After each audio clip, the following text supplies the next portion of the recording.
श्री राम कथा में फिर से आप सभी का स्वागत है। आज हम सुनाते हैं प्रसंग। गुरुवर विश्वामित्र जी के दो उद्देश्य पूरे हो चुके हैं।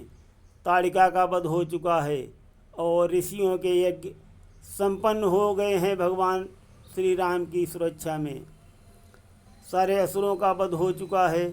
और अब विश्वामित्र जी की क्या इच्छा है, कौन से उद्देश्य की पूर्ति के लिए श्री राम और लक्ष्मण को लेकर वो प्लान बना रहे हैं। सुनिए कथा में सारा हाल। ऋषियों मुनियों के कैसे सब यज्ञ के कार्य पूरे हो चुके हैं। शुभ यज्ञ कार्य परिपूर्ण हुए जब स्वयं राम थे रक्षा में। कुछ विघटनकारी भूल चूक जो आई नहीं सुरक्षा में। उस उपवन में हो गया असुरों का संहार। राम नाम की हो रही चहुं दिश जय जयकार। अगले दिन मुनि को मिला यह सुंदर संदेश। धनुष महोत्सव सबके लिए बुला रहे मिथिलेश। समाचार सुनकर लगे चलने जब मुनिनाथ। प्रेम बस चलते समय लिया इन्हें भी साथ। विश्वामित्र जी सबको जानते हैं और जिस कारण वो श्री राम और लक्ष्मण जी को लाए हैं। किंतु साथियों, गुरुओं का जो होता है रहस्य रहता है। भेद रहस्य रखते हैं गुरु लोग। और श्री राम और लक्ष्मण जी से मुनिनाथ ने कहा कि अब मुझे तुमको छोड़ के जाने की इच्छा नहीं हो रही है, इसलिए तुम दोनों मेरे साथ चलो। और चल देते हैं राम और लक्ष्मण जी विश्वामित्र जी के साथ। आगे जाते हैं तो एक जगह क्या देखते हैं, शमशान जैसी बंजर भूमि दिखाई पड़ती है। कहीं आसपास वहाँ कुछ नहीं है, कोहरा जैसा छाया हुआ है। न तो कोई छायावान वृक्ष है और एक पाषाण शिला पड़ी हुई है। उसके ऊपर धूल ऐसी उड़ती दिखाई दे रही है, धुआं जैसा छाया हुआ है। श्री राम ने देख करके मुनिनाथ से पूछा कि हे गुरुवर, ये कैसा चंबा है। यहाँ न तो कोई वृक्ष हैं और केवल मरुस्थल जैसी धूल उड़ रही है। तब विश्वामित्र जी हंसकर बोले और अहिल्या से जुड़ी हुई सारी कथा बताई श्री राम को कि ऐसा ऐसा हुआ था और अपने पति के श्राप से ये शिला बन गई है। और मुस्का करके फिर कहा कि आपके चरणों की रज चाहती है। श्री राम अपने गुरुवर की इच्छा और आज्ञा समझकर अपने पैर की धूल छुआ देते हैं शिला में। शिला एक सुंदर नारी के रूप में परिवर्तित हो जाती है और सीधे स्वर्ग को सिधार जाती है, सीधे बैकुंठ धाम को जाती है। भगवान प्रभु श्री राम की चरण रज को छूते ही देवगण जो हैं समझ जाते हैं कि भगवान प्रभु नारायण हरि ने अपना कार्य आरंभ कर दिया है और जय जयकार करने लगते हैं। इस प्रकार से विश्वामित्र जी हर्षित होते हुए और आगे बढ़ते हैं। आगे जाकर के गंगा के तट पर स्थान जमा देते हैं और 2 दिन तक वहीं प्रोग्राम होता है। श्री राम और लक्ष्मण जी बहुत आनंदित होकर गंगा में स्नान करते हैं और दान करते हैं। उसके बाद विश्वामित्र जी के साथ आगे बढ़ते हैं। बढ़ते बढ़ते महाराज जनक जी की नगरी मिथिलापुर नज़दीक आता है। गुरुवर विश्वामित्र जी राम और लक्ष्मण जी को महाराज जनक और मिथिलापुरी का सारा हाल बताते जा रहे हैं। एक एक चीज़ उनको दिखाते जा रहे हैं और राजा जनक की सारी कार्य प्रणाली समझाते जा रहे हैं कि महाराज जनक ऐसे दयावान और ऐसे ओजस्वी राजा हैं, महाराज हैं, जिनके राज्य में प्रजा कहीं दुखी नहीं है, किसी को कोई कष्ट नहीं है, कोई भेदभाव नहीं है। इस प्रकार से गुरुवर विश्वामित्र मिथिलापुर के गुणगान कर रहे हैं। मिथिलापुर के कर रहे गादि सुवन गुणगान। उधर आगमन की भनक पड़ी भूप के कान। यहाँ विश्वामित्र जी मिथिलापुर के गुण गा रहे हैं और उधर महाराज जनक के कान में आवाज़ जाती है कि गुरुवर विश्वामित्र जी आपकी नगरी में आ गए हैं। और जैसे ही महाराज जनक को ये ज्ञात होता है कि मुनिवर विश्वामित्र जी मिथिलापुर पहुंच चुके हैं, वो अपने सचिवों के साथ विश्वामित्र जी की अगवानी के लिए तैयारी करने लगते हैं। आगे सुनिए, हम प्रसंग में समझाते हैं सारा हाल। श्री जनक राज को ज्ञात हुआ, पुर में प्रवेश श्री मुनिवर का, अगवानी लेने भूप चले, कर ध्यान ज्ञान जगदीश्वर का।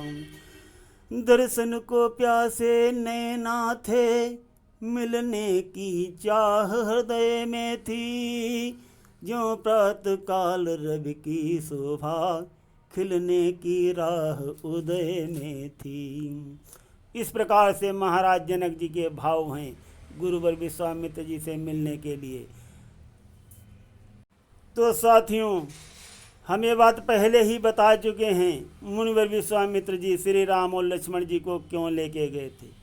ये महाराज जनक जी पहले ही जानते थे, इसीलिए महाराज जनक जी आ गए हैं। सुनिए प्रसंग में। दर्शन कर मुनिनाथ के, चरण गहे महिपाल, और कहा संक्षेप में मिथिलापुर का हाल। बोले मेरे देश का धन्य भाग्य है आज, हूँ कृतार्थ दर्शन मिले, आए श्री मुनिनाथ लखन सिय रामचंद्र शंकर हरिओम। महाराज जी के बहुत मीठे वचनों को सुनकर मुनिवर विश्वामित्र जी बहुत आनंदित हुए, बहुत खुश हुए, और राम और लक्ष्मण को देख करके महाराज जनक जी ऐसे रह गए टकटकी बांध के, जैसे वो चित्र से बन गए हों। इस प्रकार से उनके रोम रोम में रोमांस हो गया, रोम रोम में राम रम गए, और महाराज जनक जी विदेह होते हुए भी मोहित हो गए। श्री राम रूप में मगन हो गए महाराज जनक जी, और विश्वामित्र जी से क्या कहते हैं, मुनिवर हमको यह बतलाओ, दो बालक साथ तुम्हारे हैं, मुनिकुल के चांद सितारे हैं, या राजवंश के तारे हैं। हो रहा थकित मन मेरा है, जब से यह रूप निहारा है, कुछ और न हमको दिख रहा, तन सारा शिथिल हमारा है। इस प्रकार से महाराज जनक जी विश्वामित्र जी से पूछते हैं कि ये कौन हैं दो बालक आपके साथ, ये मुनियों के बालक हैं या किसी राजा के चांद सितारे हैं, किसके घर में ये जन्मे हैं। मेरा अहोभाग्य है, मैंने इनको देखा, और इनको देख करके मेरा शरीर जो है थक ऐसा गया है, अब कहीं मेरे नज़र नहीं जाते हैं, अंग शिथिल हो रहे हैं, ऐसा क्या कारण है। गुरुवर विश्वामित्र जी से महाराज जनक जी पूछ रहे हैं। महाराज जनक जी ने जब इस प्रकार से पूछा तो विश्वामित्र जी बहुत आनंदित हुए, और राम लक्ष्मण जी भी अंदर अंदर मुस्करा रहे हैं। विश्वामित्र जी क्या बता रहे हैं महाराज जनक को, सूर्य वंश में जन्म हुआ, नप दशरथ के राज दुलारे हैं, असुरों के संहारक हैं, मुनि के मख के रखवारे हैं। इस प्रकार से विश्वामित्र जी बता रहे हैं महाराज जनक को। बचन सुने मुनिनाथ के, पुलक उठे भूपाल, बोल उठे बहु विनय करी, शीस चरण में डाल लखन सिय रामचंद्र शंकर हरिओम। विश्वामित्र जी की बातों को सुनकर महाराज जनक जी बहुत ही आनंदित होकर के अपने दोनों हाथ जोड़ करके विश्वामित्र जी के पैरों में गिर जाते हैं और क्या कहते हैं कि तुम्हारे पैरों को देख करके, तुम्हारे चरणों की दुआ से मैं आज इतना धन्य हो गया हूँ जो मैं अपनी पुण्य नहीं कह सकता हूँ। और तुम्हारे साथ जो ये दो बालक हैं ये बहुत ही सुंदर हैं और इनमें आपस में भी बहुत एक दूसरे में प्रीति दिखाई देती है। आपस में दोनों में बहुत प्यार दिखाई पड़ता है। हमने हर जगह नज़र डाली परंतु ऐसा कोई तस्वीर हमारे सामने आज तक नहीं आई है। और अब हम पर कृपा करो। महाराज जनक मन में बहुत ही प्रसन्न होकर राम और लक्ष्मण को टकटकी लगाए देख रहे हैं और अपने सभी इष्ट देव मना रहे हैं कि किसी प्रकार से हमारा इनसे संबंध हो जाए। और उनको साथ लेकर के आते हैं और उनको कहाँ ठहराते हैं सुनिए। अत्यंत मनोहर बास बना उसमें सबको ठहराया है, अति पूजा कर सेवकाई कर कंठ हृदय भर आया है। और महाराज जनक जी का भाव विभोर हो गए, भाव विह्वल हो गए उनको देख करके।